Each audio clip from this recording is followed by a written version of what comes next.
বুনু বুনু, এ বুনু, মা কোথায় রে? এ দাদা, তুই তাড়াতাড়ি পালিয়ে যা।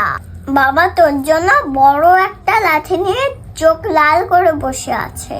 কেন, আমি আবার কি করছি? মা না, তোর পকেট থেকে কি যেন একটা পেয়েছে, আর সেটাকে মশলা ভেবে তরকারিতে দিয়ে দিয়েছে। আর সেই তরকারি খেয়ে জানিস না ये फंस गया सीएम। তারপর সে কি কাণ্ড, সেই তরকারি খেয়ে মা মাথা ঘুরে পড়ে ঘুমিয়ে গেছে।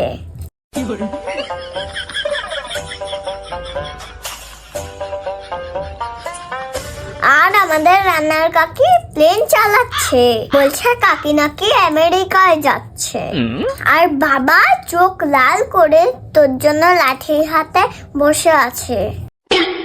আমি তরকারিটা খেতে চাইলাম, কিন্তু আমার দিল না রে দাদা। কি ছিল রে দাদা ওইটা তোর পকেটে?